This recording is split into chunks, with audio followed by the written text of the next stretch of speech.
So welcome back, and today we're taking a look at this older hardware. And this hardware, even though a lot of people say it's junk, it's worthless, there's still some money to be made on it, and there's meat on the bone. So typically, like this type of stuff, if customers upgrades, they give me the older parts. I hold on to it primarily for parts, but then again, you can actually put a somewhat decent potato computer together and flip it and make some decent profit.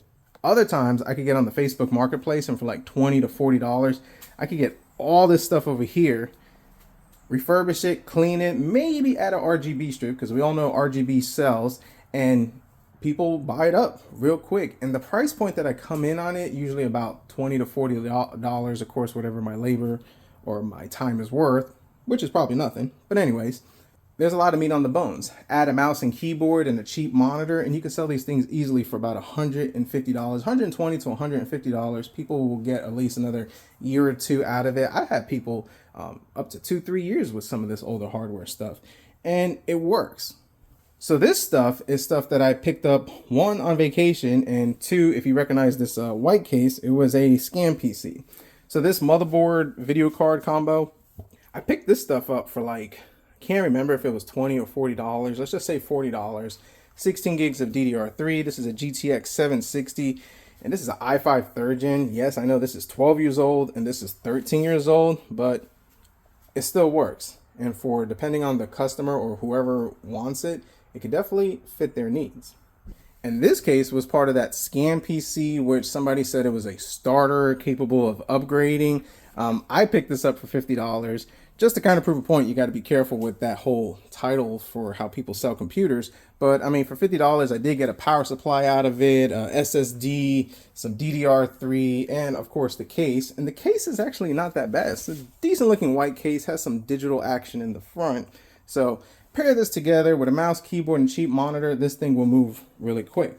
But some of the questions you might be asking or even thinking is, well, as old as it is, number one, you're not going to have support for Windows 11 when Windows 10 decides to go bye-bye. There's a way to do it. I'm not going to show you exactly how it's done because the YouTube bots, they get a little tricky on that. Side note, I did do a video about it and it got flagged all left and right, so I just decided not to even try to figure that out. But there is a way to do it, and I'll show you that you can run Windows 11 on this older hardware. A lot of times parents don't want to spend like over $500 for a computer for their kid when they could buy something like this.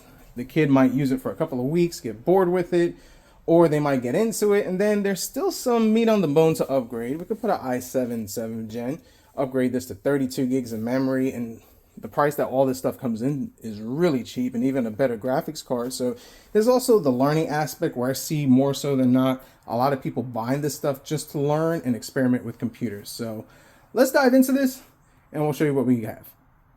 So of course, any older hardware, you got to have an SSD. This is a 240 gig. This also came with a parts deal that I got. Now the motherboard, it's the Asus PBZ77VLK. There's a lot of letters on it, folks. I mean, yeah, a lot of letters on it. Mismatched memory, but one thing I've learned with this older hardware, it's really irrelevant. So it gets the job done. Stock Intel CPU cooler for an i5 3rd gen. That's more than enough, so pretty decent. And this is our GTX 760. It's the MSI flavor, has 2 gigs of the video memory, and yeah, nothing to write home about, but you still can play some games like Fortnite in performance mode, and there's a couple of games that you can play. But for basic, browsing the web, checking the emails, basic games, and there are some potato games. I can't think of them at the top of my head right now, having a brain fart, because, well, it is hot in the garage. Still good enough. Now, these older cases, they're hit or miss. Some of them are just really good, and you could just repurpose them, and they sell. Some of them are just hideous, and, well, nothing really much you can do with it besides turning it into a makeshift test bench. But anyways, this one's in white. This lights up. It has some ambient temperature thing over here. It's actually a kind of nice looking case. Of course, it opens up and we got USB action and the Asus sticker. So, that means it gets more frames per second. And we have a DVD drive. Some people like this still. I've actually had people buy computers from me. Well, they try to buy a computer from me, and when they find out that, hey, I got an Intel 8th gen, but it doesn't have a DVD drive, they walk away because they still need it. But anyways, Still a pretty decent case. Not too bad. Ooh, that button's sticking. We didn't need to fix that. And for our power supply, well, 735 watt. It's a Raid Max. It's the Thunder V2 flavor. It tests perfectly fine. I've done stress tests on it. I've done run actually a heavier duty hardware on it. It works great. I've tested it in my tester. It's good with it. And like any other computer, I do offer warranty. So if this thing does decide to act up, that's on me. But I feel comfortable with it. I've never actually had an issue with these type of power supplies. And this one actually looks like it has low miles on it. So pretty good. So now first things first, let's pop in our power supply just like so. I probably should have had the screws on standby, but that would make sense.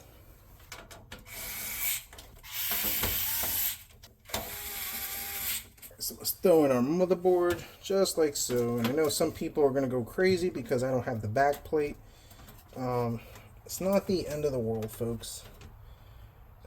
One viewer actually made a cool comment that I never thought about, and he said he had a situation where a person didn't have the back plate. Mouse got in, defiled it with all their mouse goodness, and that was an issue. I guess I can see that, but I've never had that happen in the years that I've sold computers without it. So now there are some people that 3D print these back plates, and you can get them on eBay, but back plates are good. Yes, they're worth it, but I mean, at the end of the day, it's not the end of the world.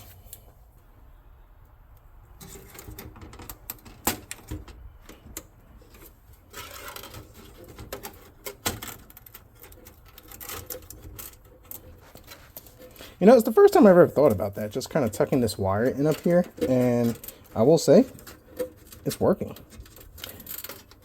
Integrated cable management. Mostly got everything installed. It's all tidied up. It's actually coming together pretty decent. Actually surprised. Cable management, I mean, it's not going to be the best because, you know, you got the way this thing is built, but still, not bad. All right, so let's go ahead and do this. We got some peel action, folks, and maybe I should just leave it alone, but I can't because sometimes, oh man, I hate when these things don't want to come out, and I probably should have left it. There we go. That's like 10 frames per second right there. Better cooling. Nope, probably not.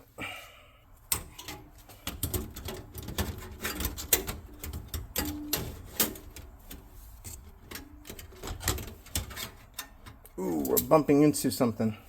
Graphics card is bumping into this, so we're gonna have to pop this junk out, which I have no idea how to do it. Let me tinker with that off camera because I might need two hands. And just with a simple flathead screwdriver and prying it out, this is out, and now we got room for the graphics card. Pretty close. Another thing to kind of keep in mind with these older cases is that whole hard drive cage. Yeah. I've had trouble. I've had troubles. All right, let's just plug this guy in. Crunch. Sometimes a crunch means broken. Let's take you out. You gotta be very careful. Side note, folks, when you're cutting wire ties, pay attention.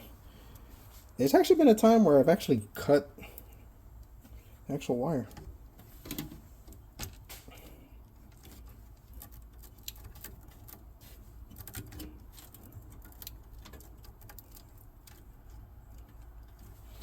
All right, we're done. Let's fire it up. So everything's up and running. No issues, booted up fine. Got Windows 11 installed, and as you can see, we're running all the updates. It has a legit activation, and like I said earlier in the video, if you want to do this, put Windows 11 in older hardware to kind of give it more life since Windows 10 is on its way out. Just research it. There are websites and places where you could download copies. There's some quick fixes. There's a bunch of different ways to do it. I tried to do a video, but the YouTube bots got me. But anyways, running all the updates, installing the graphics driver. One of the biggest limitations, besides the fact of the whole system, will be the graphics card. I don't think there's updated graphic drivers for the 760. Well, then again, release date, July 9, 2024. But 475. It is what it is. I think, yeah, actually, now that I think about it, the 700 series just not disconnected, but discontinued drivers. But we'll put the most recent one that we can find, and that would be good enough. So I'm going to go ahead, install the Steam, the Epic Games. We'll run a couple of games. We'll see how well this thing performs or does not performs, and we'll wrap it up. So for our first game, went back a bit. Tomb Raider. Normally I do Shadow of the Tomb Raider. I think that might be a little ambitious, and we probably could get that one to run at 720p high settings, 1080p low settings modified. But this one, I mean, we're running at 1080p low settings, and if I bump this up to normal or even high settings, we probably could get 60 frames per second, look a lot better. But considering this thing is running really well with this setup, I mean, the GTX 760 worked pretty good, and I think when this game came out, this game might have come out in 2015. I'm not exactly sure when this game came out. A great game to play and, you know, get your Steam account, a couple of games, and this is one that you'll have fun on your PC. So this works. Let's try something else. And on to everyone's favorite, the Fortnite. So it plays pretty decent. It's not terrible. It's 1080p, it's low settings. I'm sure we could do some more adjusting and tweaks. I don't play enough of this game to kind of lock it in, but I have heard from people who have bought this type of hardware from me that they're able to get some pretty decent performance on it. As you can see, just not really doing anything. We're at 100 frames per second. You're gonna get dips to about 70 to 60. You get these weird stutters every now and then, which is to be expected, but I mean, considering it is playable, and this works pretty good considering how old this hardware is. And people like to play Dota, CSGO, Fortnite, a bunch of other potato games, and well, with this hardware, you still can do it. Get your feet wet, get experience, and it just works. So here's one that's actually been popping up a lot lately, Dota. I've never played this game. I've heard it's pretty decent, but I've been getting asked a lot about this game a lot lately, and people have been wanting to find computers that could play it. So yeah, it works pretty good. So we're at 1080p. I think it's at quality settings. I mean, we're getting steady frame rates. I've done a couple of matches on it. The lowest I've seen dips to is 100 frames per second. This game is still very popular from what I understand, what I hear. And like I said, I've been getting a lot of people just asking, hey, can I play Dota? What can it play? And it seems pretty fun. Kind of reminds me of the whole Warcraft type deal, but considering as cheap as this computer is, as old as it is, we can play a game that people are still getting online and playing together with. I think it works. Definitely checks boxes. So why are people still buying stuff like this? Honestly, because it's cheap and it's a great way to get your feet wet. I find that a lot of people that reach out, their kids are interested in computer gaming. They don't want to break the bank like I've talked about in other videos and earlier for about $500 to $600. And if they could get a complete computer, which I would sell this with a monitor, mouse, and keyboard for about $150, it works. The kid tries it, the kid gets into gaming, and usually after 6-7 months, they're asking for an upgrade for better performance, and there still is an upgrade path. If you're going to build a computer and sell one like this to people, make sure they can upgrade it later on. In this case, if they want to get more frames per second, they could upgrade to like a 1070, 1080, 1060, whatever is cheap, and these parts are still cheap and are still going to give you a good performance gain.